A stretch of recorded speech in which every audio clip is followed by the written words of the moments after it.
Bonjour à tous, on a eu chaud, hein. Il y a eu un peu de bousculade, mais présage nocturne, le cheval de Madame Colombo, c'était le favori qui gagne le quintet. Bouzou était la dernière minute pour mes abonnés des pronos du cœur. Bon, ce vendredi, on va à Cabourg, un joli petit lot.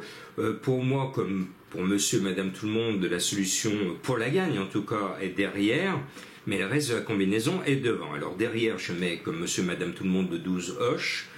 Normalement, François Lagadoc devrait l'emporter. Si tel n'était pas le cas, le 11 Hasard d'érable avec David Temin a lui aussi une première chance. Et puis maintenant, je vous emmène au premier poteau.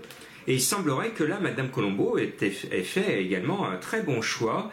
Elle nous sort au hasard le 7 Habibi, confié à Johan Le Bourgeois qui connaît une belle réussite à Cabourg. Le cheval est dans l'ensemble régulier, bien engagé, il coche toutes les cases. Et puis j'aime bien le 5 Emilio Piergi, on retrouve l'écurie Blandin que j'aime bien. Le cheval dans l'ensemble, sauf la dernière fois, est régulier, c'est un fils de Rédicache. Pour moi, il a largement la pointure d'un tel lot. Et puis, vous le savez, j'essaye de m'appliquer à mon abonnement avec Franck Nivard, donc il mène le 4 au ratio de Cerisy.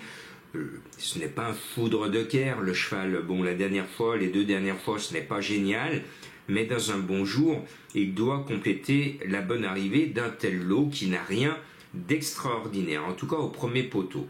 Bien, après je complète avec un super-héros qui a bercé notre adolescence, pour d'autres leur enfance, Goldorak, le numéro 10, alors qui collectionne les bulles pendant que d'autres enfilent les perles.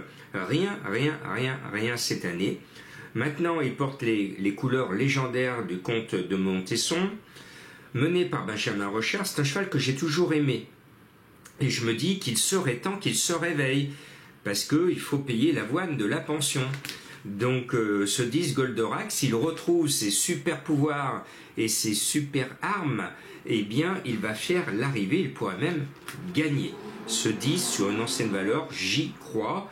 Maintenant, s'il court comme les dernières fois, il n'a pas l'ombre d'une chance. Et puis il y en a un qui est mignon tout plein, il est barré sur le papier, mais c'est un diesel, c'est-à-dire qu'il avance tout le temps. C'est le 1 Anzaro du Bocage.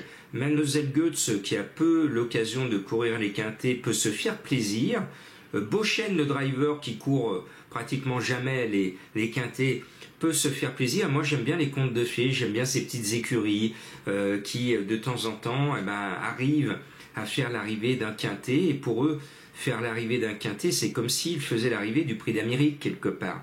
Donc j'ai envie qu'ils réussissent. Donc ce 1, je leur envoie des bonnes ondes pour qu'ils passent une très très belle soirée à Cabourg. Et puis le 8 Good Friend, chers amis, j'espère que vous allez le jouer. C'est l'une des deux cartouches de Varin. Le cheval est bien engagé. Eh bien, j'espère qu'il sera un bon pote pour nous, ce Good Friend, le numéro 8. Là aussi, sur d'anciennes valeurs, c'est comme Goldorak, sur ses meilleures valeurs d'il y a un certain temps, eh bien, il aurait ici, surtout au premier poteau, une première chance. À lui de se souvenir qu'il n'était pas mauvais dans le passé, qu'il avait largement la pointure de ce lot, et même quand il était au top, d'un lot légèrement supérieur. Voilà, on espère voir la tête du caissier, tout en sachant que c'est un vendredi. Je vous l'ai appris depuis pas mal de temps, il y a toujours des surprises le vendredi.